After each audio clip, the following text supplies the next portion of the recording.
Welcome to my journey across Spain and Portugal. A trip filled with history, food, culture, and some truly unforgettable moments. I've organized this vlog into chapters so you can jump to any day you'd like. And stick around until the end where I'll share a high-level itinerary you can use to plan your own adventure.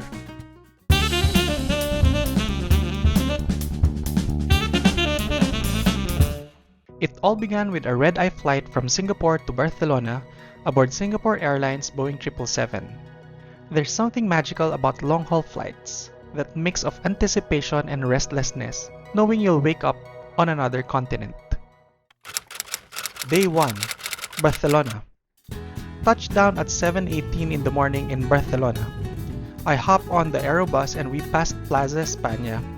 I couldn't help but remember my first visit here 17 years ago. After dropping my bags, I grabbed breakfast at Starbucks and waited for my friend. The start of a packed day. First stop, Casa Milà, also known as La Pedrera. Designed by Antoni Gaudí, the interior felt like stepping into a dream. But the rooftop terrace stole my heart. Those surreal chimneys with panoramic views stretching all the way to La Sagrada Família. We took the train to Barceloneta for lunch by the beach. Fresh seafood, waves crashing, and plenty of people watching. Later, I finally stepped inside La Sagrada Familia. I had booked tickets weeks in advance and thank goodness it was fully sold out. The moment I entered, I was overwhelmed. The light streaming through the stained glass, the scale of the architecture, and the spirituality of the space. Honestly, I almost cried. That evening, I had a quiet dinner back at my hotel before checking in properly and resting after an amazing first day. Day 2. Barcelona to Madrid. After a big buffet breakfast, it was time to leave Barcelona. I boarded the AVE high-speed train to Madrid. Smooth, fast, and comfortable. Just under 3 hours later, I was in Spain's capital. In the evening, my friends showed me around. We visited Almudena Cathedral, walked across Plaza de la Armeria to see the Royal Palace, and watched the sky turn fairy orange from a viewpoint. From there, we walked to the Temple of the Bud, an actual Egyptian temple gifted to Spain. The night continued along Gran Via. Dinner started light with jamon and cold beer at Museo del Jamon. But by the time we reached Vinitus, we were feasting on croquetas and pimientos de padron. That's Spanish dining culture, meals that stretch late into the night. By midnight, we were walking, admiring grand landmarks like Banco de España and Fuente de Cibeles. Madrid truly comes alive at night. Day 3. Day trip to Segovia. This day began with a sweet surprise. A visit to a local churreria. I watched churros and porras being fried fresh, then dipped them in thick velvety chocolate. Day trips from Madrid are a must, and Segovia is at the top of the list. On the drive there, we stopped by La Presa de Navacerrada to see a dam, and the royal gardens of La Granja, which reminded me of Versailles. Then came Segovia's showstopper, the Roman aqueduct. Towering arches, perfectly preserved, cutting right through the heart of the city. Lunch was a dream. 3 courses at Asador David Guejarro. First, beans and chorizo, hearty but heavy. Then the star of the trip, cochinillo, roast suckling pig by master roaster David Guejarro. The meat was tender, the skin crispy like glass. Easily the best pork I've eaten in my life. Clean plate. I'm just so happy. I want to record this moment. My first time to eat cochinillo in my entire life. And it's one of the best experiences so far. Dessert was sweet, but honestly, I was still thinking about that pork. The afternoon was all about wandering Segovia's old streets, visiting the Gothic cathedral and the fairy tale Alcazar, which inspired Disney castles. By evening, we returned to Madrid, where I tried cooking tortilla de patatas with my friends. Let's just say I left the flipping to the experts.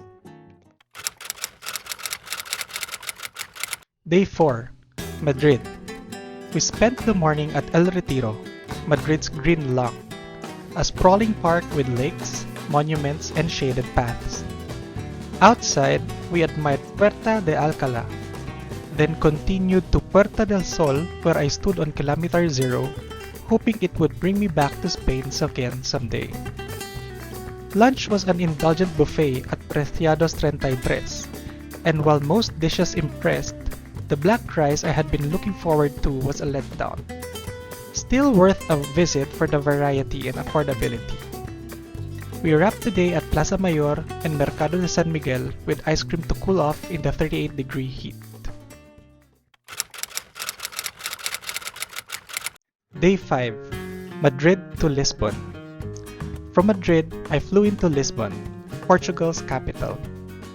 My first meal, bacalhau, Portugal's beloved codfish, served over vegetables. A bit too salty for me, but hey, when in Portugal, dessert was a decadent chocolate mousse with nougat.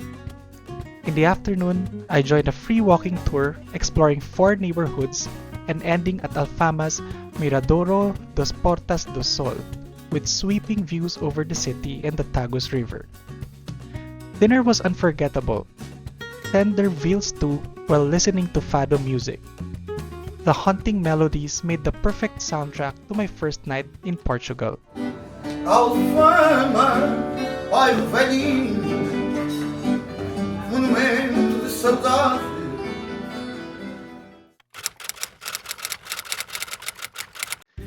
Day 6, Lisbon DIY Tour. I planned my own Lisbon walking tour starting in Belém. Though the tower was closed, I still admired the monument to the discoveries and Hieronymus Monastery. Of course, I had to try the world-famous pastéis de Belém. Warm, flaky, creamy perfection.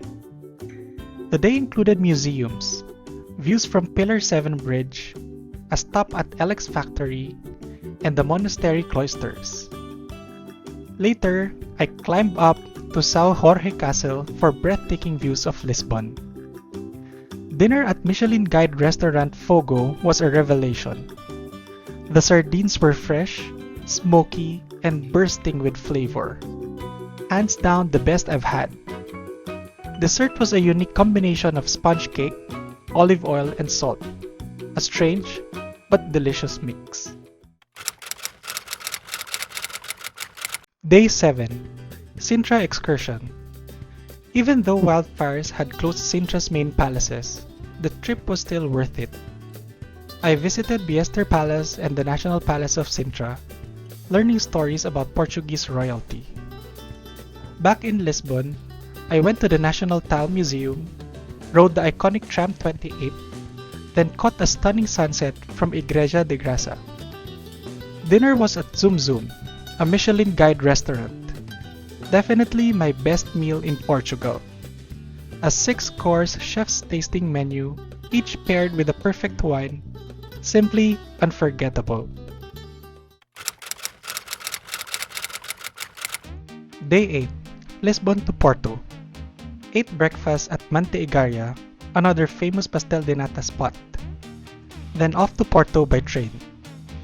After checking in at the hotel, I had a pastel de bacalhau and port wine for a quick lunch before joining a free walking tour of Porto.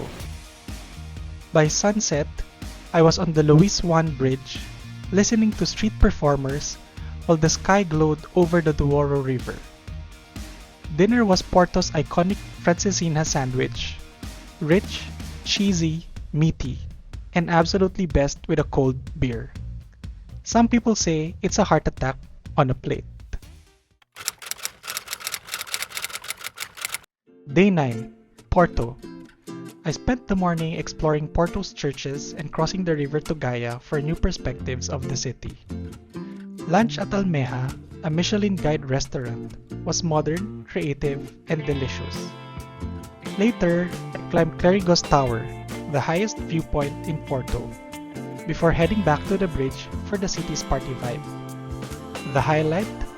Watching the sunset from Serra do Pilar Monastery, where the crowd burst into applause as the last light dipped below the horizon. pure magic. Day 10. Porto to Madrid. After a quick visit to Livraria Lelo, the world's most beautiful bookstore, and a guided tour of Palacio de Bolsa, it was time for my last Portuguese meal, baked codfish at Maria Rita.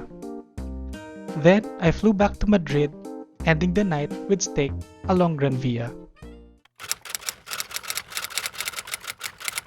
Day 11, Madrid.